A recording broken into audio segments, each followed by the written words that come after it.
నమస్తే welcome to RMK TV నేను మీ శ్రీలత ముందుగా హెడ్లైన్స్ వైఎస్ఆర్సీపీ ఎమ్మెల్సీ అభ్యర్థిగా బొత్స సత్యనారాయణ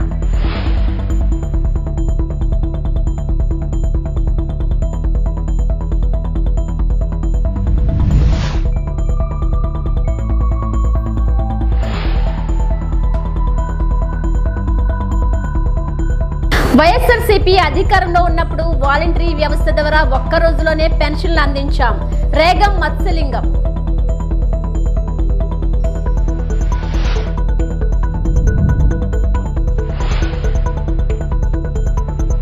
నిరుపేద కుటుంబానికి సహాయం చేసి తన మంచి మనసును చాటుకున్న బిగ్ బాస్ 7 విజేత పల్లవి ప్రశాంత్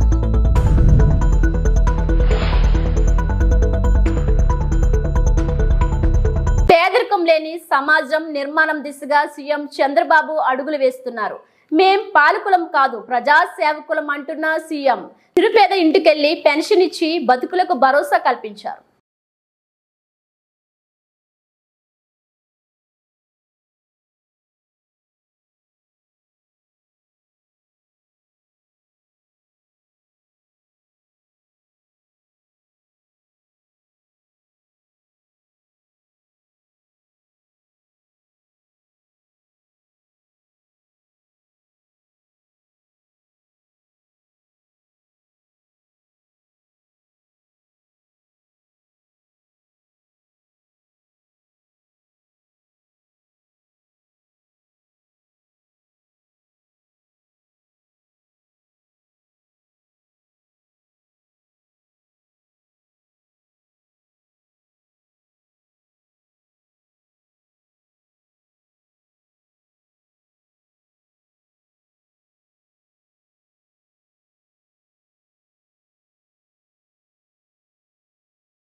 ఉమ్మడి విశాఖ జిల్లా స్థానిక సంస్థల ఎమ్మెల్సీ వైఎస్ఆర్సీపీ అభ్యర్థిగా బొత్స సత్యనారాయణను పార్టీ అధ్యక్షులు మాజీ ముఖ్యమంత్రి వైఎస్ జగన్మోహన్ రెడ్డి ఎంపిక చేశారు.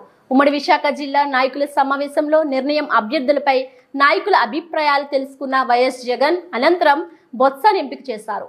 ఉమ్మడి విశాఖ స్థానిక సంస్థల ఎమ్మెల్సీ స్థానం కోసం ఆగస్టు 6న ఉప ఎన్నిక నోటిఫికేషన్ విడుదలవుతుంది. ఈ రోజు నుంచి నామినేషన్ల స్వీకరణ మొదలవుతుంది. ఆగస్టు 13 వరకు నామినేషన్ల స్వీకరణకు గడువు ఉంది. 14న పరిశీలన, ఆగస్టు 16న ఉపసంహరణకు గడువుగా ఈసీ నిర్ణయించింది. ఆగస్టు 30న ఉదయం 8 నుంచి సాయంత్రం 4 గంటల వరకు ఉప ఎన్నిక జరుగుతుంది.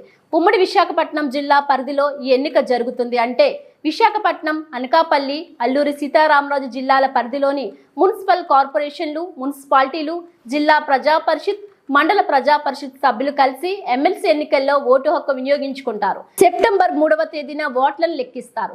సెప్టెంబర్ 6వ తేదీతో ఎన్నికల ప్రక్రియ ముగుస్తుంది.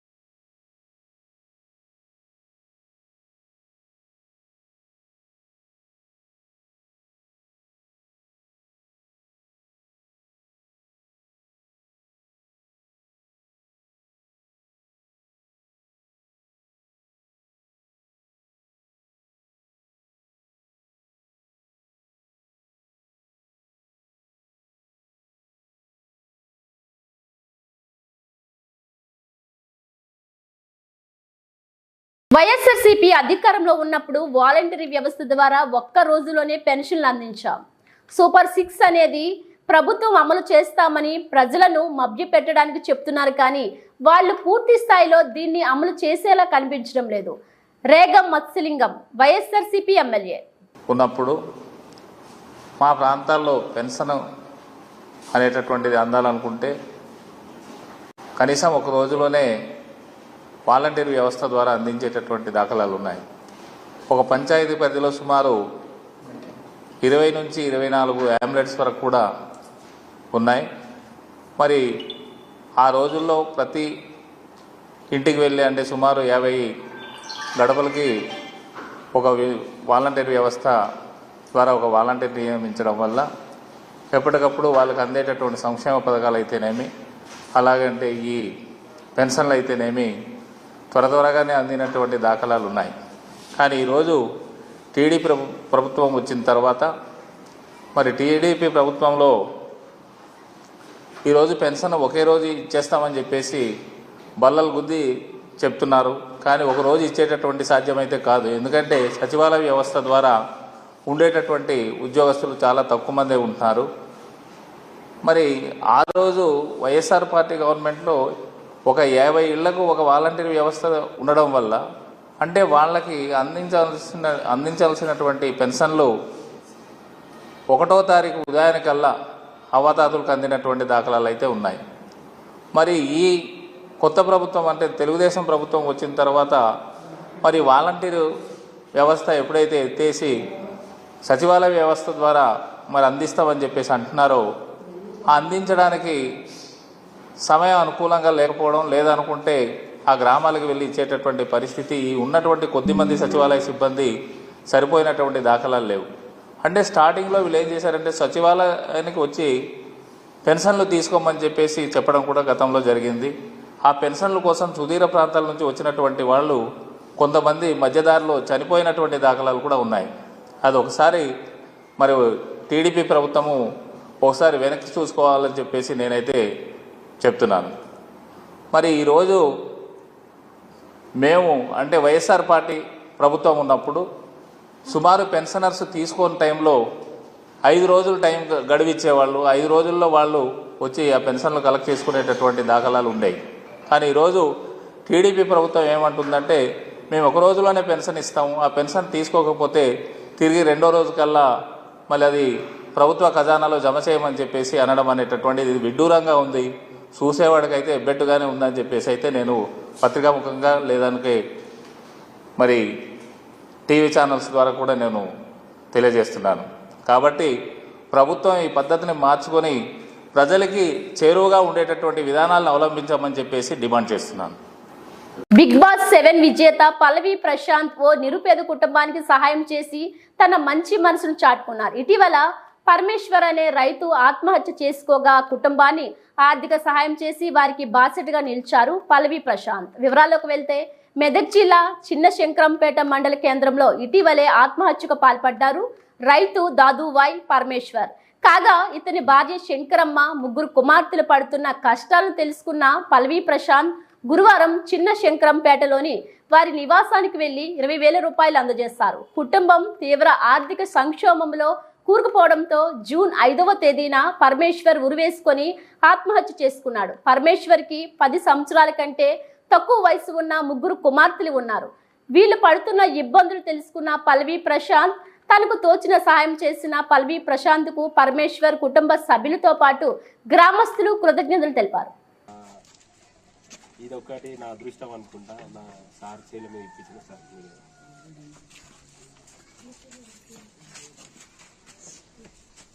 ఆగస్టు మొదటి వారంలోనే హంద్రీనివా కాలువలకు నీరు విడుదల చేసింది కూటమి ప్రభుత్వం.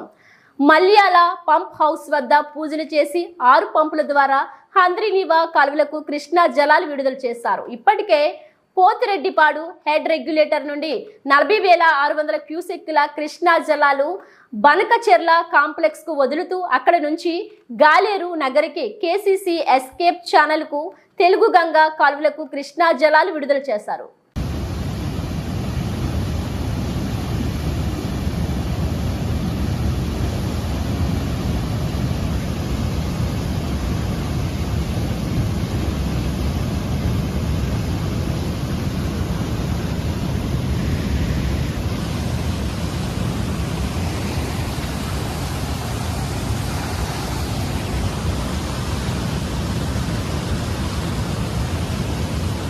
అసెంబ్లీలో వర్ధన్నపేట ఎమ్మెల్యే కేఆర్ నాగరాజు మాట్లాడుతూ తెలంగాణ రాష్ట్రంలో అన్ని రకాల క్రీడలు ప్రోత్సహిస్తూ క్రీడాకారులకు సహకారం ఉద్యోగ భద్రత కల్పించేలా దేశంలోనే అత్యుత్తమ స్పోర్ట్స్ పాలసీని తీసుకురాబోతున్నట్లు ముఖ్యమంత్రి రేవంత్ రెడ్డి అసెంబ్లీలో వెల్లడించారని, అలాగే నా వర్ధన్నపేట నియోజకవర్గం నుంచి అథ్లెటిక్ క్రీడలో ప్రతిభ కనబర్చిన దీప్తికి తగిన పారితోషికం అందించి ప్రభుత్వం తరపున అన్ని విధాలుగా ఆమెను ఆదుకోవాలని, తెలంగాణ రాష్ట్రంలో ప్రతి జిల్లాకు ఒక అవుట్డోర్ ఇండోర్ స్టేడియంలు నిర్మిస్తే యువకులు మత్తు పదార్థాలకు బానిస కాకుండా క్రీడలు దోహదపడతాయని తెలిపారు. స్టేటస్ ఇవ్వడం, వారిని ఆదరించడం చాలా గొప్ప శుభసూచకం అధ్యక్ష. అలాగే స్పోర్ట్స్ పైన మక్కువ, గౌరవ ముఖ్యమంత్రి గారికి ఉన్న మక్కువ దీని ద్వారా తెలుస్తున్నది అధ్యక్ష. ఒకప్పుడు మన కంబైన్డ్ ఆంధ్రప్రదేశ్లో స్పోర్ట్స్ అండ్ గేమ్స్ అంటే ఒక నిలయంగా ఉండేది అధ్యక్ష. ఎల్బీ స్టేడియం ఎప్పుడు కూడా కలకలలాడుతూ స్పోర్ట్స్ హాస్టళ్లతో, తర్వాత క్రీడాకారులతో ఉండేది అధ్యక్ష. అలాగే నా యొక్క వర్ధనపేట కాన్స్టిట్యున్సీ నుండి పారా అథ్లెట్లో వచ్చిన అమ్మాయి దీప్తి అనుకుంటాం, పేరు మర్చిపోయిన అధ్యక్ష, మన్నించాలి. అమ్మాయి కూడా పారా అథ్లెట్లో గోల్డ్ మెడల్ ఏషియా మొన్న వరల్డ్లో కూడా సాధించడం జరిగింది అధ్యక్ష. మీ ద్వారా ముఖ్యమంత్రి గారిని మరియు ఉప ముఖ్యమంత్రి గారిని కూడా వారికి కూడా తగిన పారితోషికం ఇవ్వాలని, అలాగే నేను స్వయంగా hockey national, senior national, junior national, rural nationals ఆడాను అధ్యక్ష. నేను కూడా బేసిక్గా స్పోర్ట్స్ మెన్ అధ్యక్ష. అప్పుడు గౌరవ ముఖ్యమంత్రి గారిని కూడా కేపీఎస్ గిల్ తర్వాత ఇండియన్ హాకీ ఫెడరేషన్కు గౌరవ ముఖ్యమంత్రి గారిని అధ్యక్షునిగా చూడాలని మేము కలలు కన్నాం, కానీ అది కోర్టులో ఉండి, సుప్రీంకోర్టులో ఉండి పెండింగ్ ఉంది అధ్యక్ష. కాబట్టి తప్పనిసరిగా క్రికెట్ అనేది వచ్చినాక మిగతా స్పోర్ట్స్ అండ్ గేమ్స్ మీద చాలా ప్రభావం చూపెట్టింది అధ్యక్ష. అసలు మిగతా గేమ్స్కు ప్రోత్సాహం లేక చాలామంది జాతీయ స్థాయి క్రీడాకారులు వారి యొక్క నైపుణ్యాన్ని చూపెట్టలేకపోతున్నారు. కాబట్టి ఈ యొక్క క్రీడలపైన తప్పనిసరిగా గ్రామీణాల నుండి వస్తేనే సోదరుడు అన్నట్టు ఈ యొక్క మాదక ద్రవ్యాలపైన ఒక పోలీసు మనమే కాదు అధ్యక్ష. ఈ యొక్క యూత్ను మనం డైవర్ట్ చేసి వారిని స్పోర్ట్స్ తరఫు తీసుకొని వస్తే తప్పనిసరిగా గ్రామంలో స్కూల్ నుండి, ఒకప్పుడు school games, rural games, sports festivals, youth festivals అన్ని జరిగేది అధ్యక్ష. కానీ ఇప్పుడు దురదృష్టకరం, ఎక్కడ కూడా ఇవి జరగట్లేదు. వాటిపైన కూడా దృష్టి సారించి తప్పనిసరిగా స్పోర్ట్స్ని ఎంకరేజ్ చేస్తే, గేమ్స్ని ఎంకరేజ్ చేస్తే యువత ఈ చెడు మార్గాన్ని నుండి ఈ యొక్క మార్గానికి అద్దస్తుంది అధ్యక్ష. అలాగే ఈ యొక్క గత ప్రభుత్వంలో కట్టిన ఏదైతే స్పోర్ట్స్కి ఎంకరేజ్ చేసినాం అంటున్నారు అధ్యక్ష, అవన్నీ గ్రామాలలో క్రీడా ప్రాంగణాలని చేశారు అధ్యక్ష. అవన్నీ శ్మశాన వాటికల కాడనో లేకుంటే గ్రామ చివర గుట్టల మధ్యన ఉన్నాయి తప్ప నిరుపయోగంగా ఉన్నాయి అధ్యక్ష. వాటిపైన కూడా కొంచెం విచారణ జరిపించాలి అధ్యక్ష. దానిపైన ఎంత బడ్జెట్ చేశారు, ఎంత చేశారు అనేది అది నిరుపయోగంగా ఉన్నాయి. కాబట్టి వాటిని మళ్ళీ తీసుకుని రావాలంటే తప్పనిసరిగా ప్రతి గ్రామాలలో వాటిని విచారించి వాటిపైన ప్రతి మండలానికా లేక డిస్ట్రిక్ట్ ఒక మంచి స్టేడియంస్ ఇస్తే తప్పనిసరిగా ఈ పిల్లలు పెడదారి నుండి మంచి దారికి వస్తుందని ఆలోచన ఉంది అధ్యక్ష. ఈ యొక్క మంచి ఆలోచనతో పోతున్నందుకు మరొకసారి కాంగ్రెస్ ప్రభుత్వం వచ్చినాక స్పోర్ట్స్ అండ్ గేమ్స్ పైన మక్కువ ఉంది కాబట్టి మరొకసారి వారికి హృదయపూర్వక ధన్యవాదాలు చెప్తున్నాను. వనపర్తి జిల్లాలో ప్రతి ఫ్రైడే డ్రైడేలో భాగంగా శుక్రవారం ఉదయం వనపర్తి పట్టణంలోని 5వ వార్డ్ 18వ వార్డులో జరుగుతున్న డ్రైడే కార్యక్రమాన్ని పరిశీలించారు. మున్సిపల్ సిబ్బంది, అంగన్వాడీ, ఆశా వర్కర్లు వార్డులో ఇంటింటికి తిరిగి పరిసరాల పరిశుభ్రత, దోమల నివారణకు తీసుకోవాల్సిన జాగ్రత్తలపై అవగాహన కల్పిస్తుండగా జిల్లా కలెక్టర్ సైతం డ్రైడే ప్రాముఖ్యతపై ప్రజలకు అవగాహన కల్పించారు.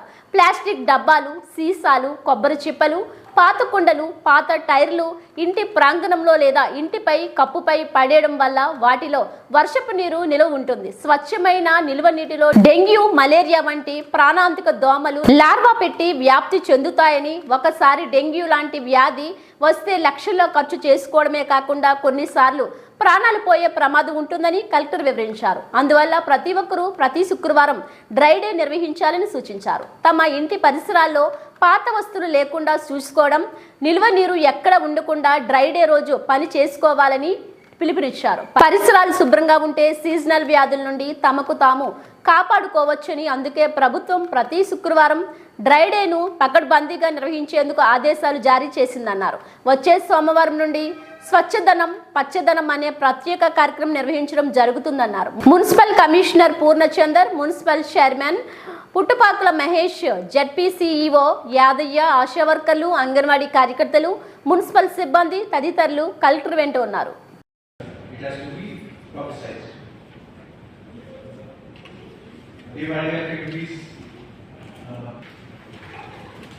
అందరికీ నమస్కారం. మీలో చాలా మంది నేను బీసీ కూడా అటెండ్ అయ్యారు, especially mandal special officers, MPDOs కూడా ఈ గ్రూప్స్ లో కూడా చెప్పి ఉంటారు.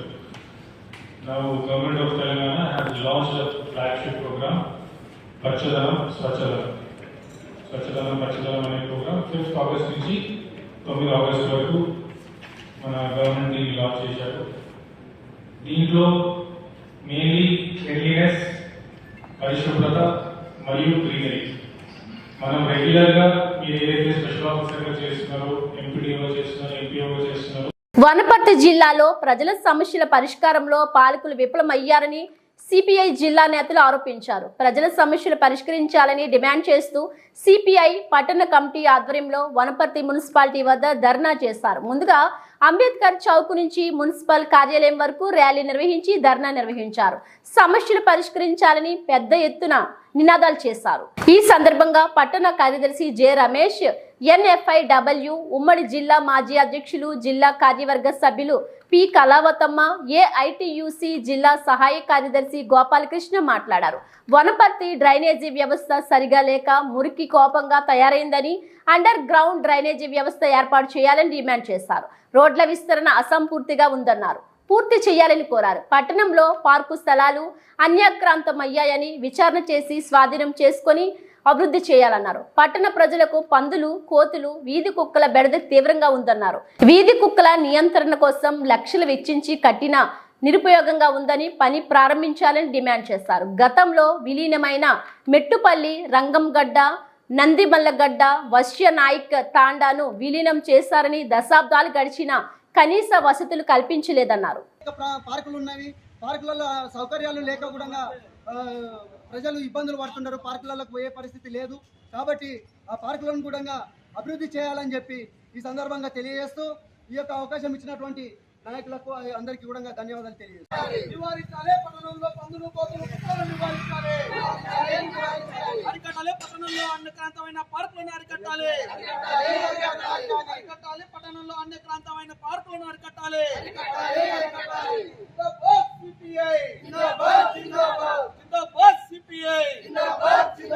పరిష్కరించాలి పట్టణంలో నెలకొన్న సమస్యలను వెంటనే పరిష్కరించాలి. రావాలి కమిషనర్ గారు బయటికి వెంటనే. రావాలి కమిషనర్ బయటికి వెంటనే. రావాలి కమిషనర్ గారు బయటికి వెంటనే.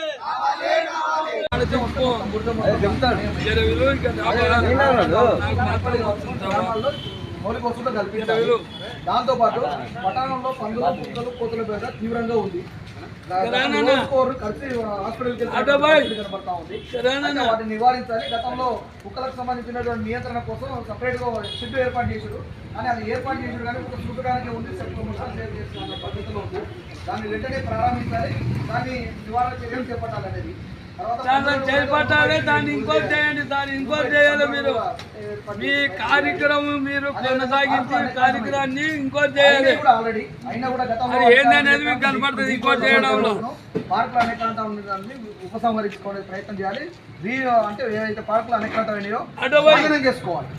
ఇప్పుడు మీకు వీళ్ళు 2 ఇచ్చిన ఆటలలో ఈ ఇందాక పెట్టుకున్న మీటింగ్ ఏంటంటే పార్కులో లేఅవుట్ ఓపెన్ స్పేసెస్ లేదా ఇవేలా ఇల్లీగల్ లేఅవుట్ ఓపెన్ స్పేసెస్, పార్కులు, పట్టణ ప్రకృతి వనాలు ఏవైతే ఉన్నాయో వాటన్నిటిని ఐడెంటిఫై చేసి ఒక 10 టీములు తయారు చేసి 12 టీములు చేసి వాటిని ఐడెంటిఫై చేసి వాళ్ళు చెట్లు పెట్టి వాటిని ప్రొటెక్ట్ చేయడానికి నాగార్జున సాగర్ ఎడమ కాలువ నీటిని విడుదల చేసిన మంత్రుల బృందం.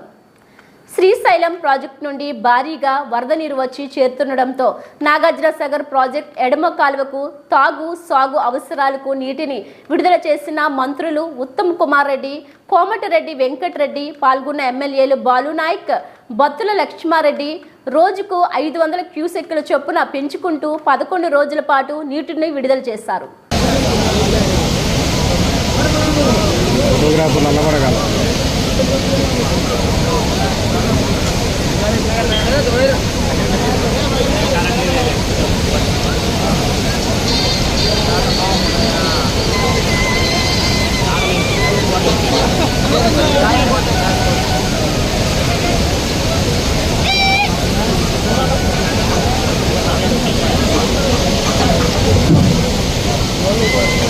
పల్నాడు జిల్లా రెంటచింతల మండలంలో రెంటచింతల గ్రామంలో మాదిగలు ఉపకులాల చిరకాల కోరిక అయినటువంటి ఎస్సీ వర్గీకరణకు అనుకూలంగా తీర్పు ఇచ్చిన సుప్రీంకోర్టు 7 సభ్యుల ధర్మాసనంకు గత 30 సంవత్సరాలుగా మాదిగల అభివృద్ధికి సమాజంలోని పీడిత వర్గాలకు అండగా నిలబడిన ఎన్నో అవమానాలు ఆటుపోట్లు చదువుకొని పోరాటం చేస్తే నిన్న వచ్చిన తీర్పుతో కొంత ఊరట లభించింది. అల్లు రాజకీయ పార్టీలు సానుకూలంగా స్పందించాలి. ఆంధ్రప్రదేశ్ ముఖ్యమంత్రి చంద్రబాబు నాయుడు గతంలో వర్గీకరణ చేసి సామాజిక న్యాయానికి నాంది పలికారు. మాదిగల ఒక కులాలకు న్యాయం చేశారు. దేశ ప్రధాని నరేంద్ర మోడీ మాదిగలకు అండగా ఉంటానని మాట ఇచ్చారు. అదేవిధంగా అండగా నిలబడ్డారు. అదేవిధంగా ఎస్సీ వర్గీకరణ కోసం పోరాటంలో నిరంతరం అండగా ఉన్న యావత్ సమాజానికి ధన్యవాదాలు తెలియజేస్తున్నాం. ఈ సందర్భంగా నరేంద్ర మోడీ, మందకృష్ణ మాదిగ, చంద్రబాబు నాయుడు చిత్రపటాలకు పాలాభిషేకం చేసి స్వీట్లు పంచడం జరిగింది. ఈ కార్యక్రమంలో ఎంఎస్పీ పల్నాడు జిల్లా ఉపాధ్యక్షుడు గడ్డిపర్తి శ్రీను, మాదిగ మరియు నాయకులు, కార్యకర్తలు తదితరులు పాల్గొన్నారు.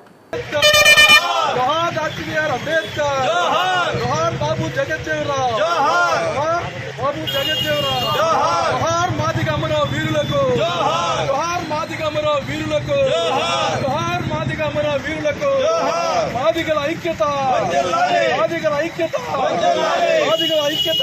జై మాదిగ, జై జై మాదిగ, జై మాదిగ, జై జై మాదిగ, జై మాదిగ, జై జై మాదిగ, జై మాదిగ, జై జై మాదిగ.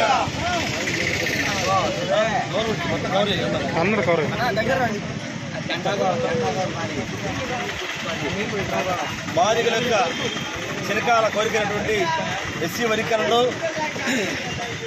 గౌరవ దేశ ప్రధాని నరేంద్ర మోడీ గారు, అలాగే ఆంధ్రప్రదేశ్ రాష్ట్ర ముఖ్యమంత్రి చంద్రబాబు నాయుడు గారు ప్రోత్సాహంతో ఈ రోజున మాదిగలకు చిరకాల కోరికైనటువంటి ఎస్సీ వర్గీకరణను గౌరవ సుప్రీంకోర్టు అనుకూలంగా తీర్పిచ్చి మాదిగలకు ఆకాంక్ష నెరవేర్చే విధంగా కృషి చేసినటువంటి ఏదైతే రాజకీయ పార్టీలు ఉన్నారో, ఏదైతే సమాజంలోని వర్గాల ప్రజలకు కూడా మేము ధన్యవాదాలు తెలుపుతూ ఉన్నాం.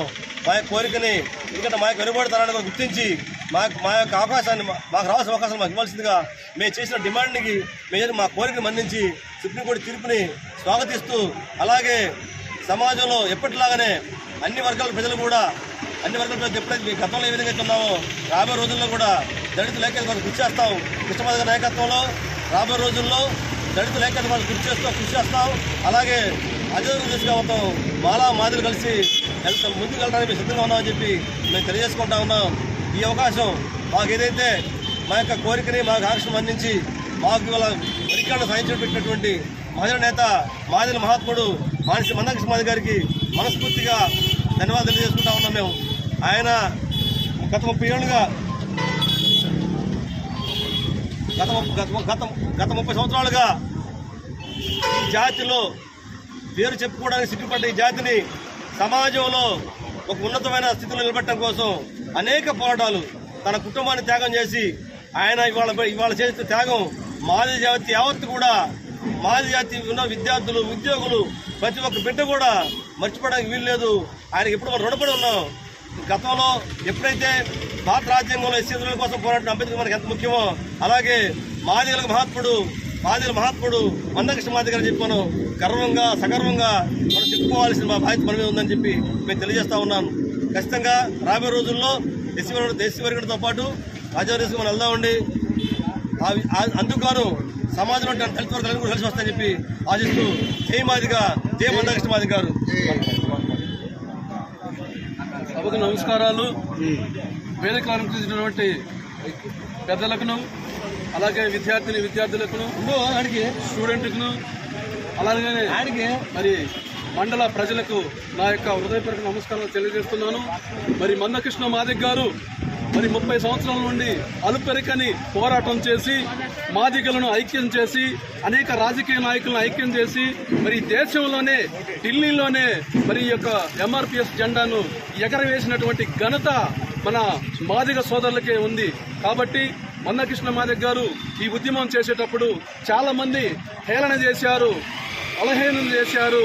మరి వాడు స్వార్థపరుడు, డబ్బు సంపాదించుకునే అనేక విషయాలు మాట్లాడటం జరిగింది.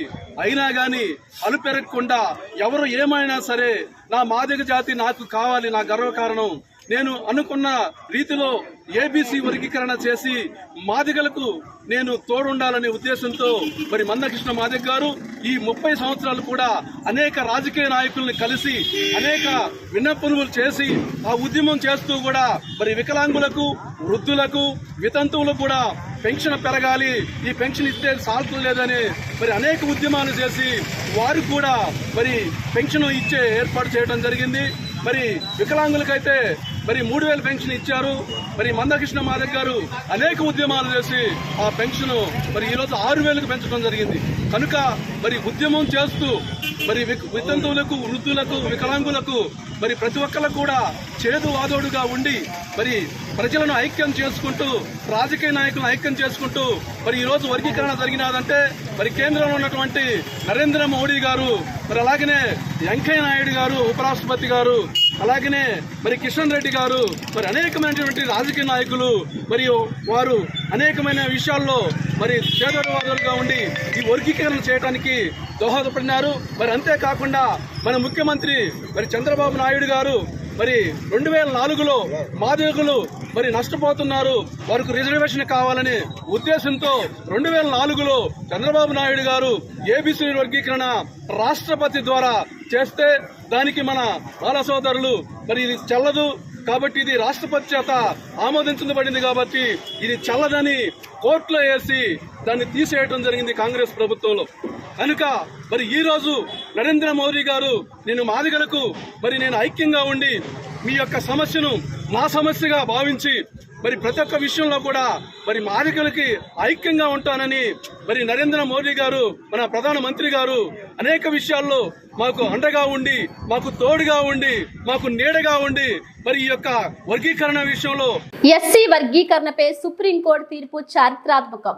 కాంగ్రెస్ పార్టీ మండలం అధ్యక్షులు వడ్ల నవీన్ కుమార్ మెదక్ జిల్లా చేగుంట మండల కాంగ్రెస్ పార్టీ తరపున నేడు అంబేద్కర్ విగ్రహాన్ని పూలదండ వేసిన మండల కాంగ్రెస్ పార్టీ అధ్యక్షులు వడ్ల నవీన్ కుమార్ తాను మాట్లాడుతూ ఎస్సీ వర్గీకరణపై సుప్రీంకోర్టు తీర్పు చారిత్రకమని అన్నారు. అలాగే అణగారిన వర్గాల దశాబ్దాల పోరాటానికి న్యాయం జరిగిందని, ఎస్సీ వర్గీకరణతో ఎంతో మందికి విద్యా ఉద్యోగులు లబ్ధి చేకూరుతుందని అన్నారు. ఈ కార్యక్రమంలో మండల అధ్యక్షులు వడ్ల నవీన్ కుమార్, ఉపాధ్యక్షులు మాసాయిపేట శ్రీనివాస్, ఎస్సీ సెల్ అధ్యక్షులు స్టాలిన్ నరసింహులు, సేవాదళ్ నాయకుడు పుర్ర ఆగం, దుబ్బాక నియోజకవర్గ యువజన కాంగ్రెస్ పార్టీ అధ్యక్షులు సాయి కుమార్ గౌడ్ తదితరులు పాల్గొన్నారు. సుప్రీంకోర్టు జడ్జిలతో వెలువడిన సుప్రీంకోర్టు ఎస్సీ వర్గీకరణలో ప్రభుత్వాలకు, రాష్ట్ర ప్రభుత్వాలకు అధికారం ఇస్తూ విద్య, ఉద్యోగ అవకాశాల్లో రాష్ట్రానిదే కీలక బాధ్యతలు తీసుకునేలా సుప్రీంకోర్టు ధర్మాసనం వెలువడిన తీర్పు చాలా ఆనందదాయకం.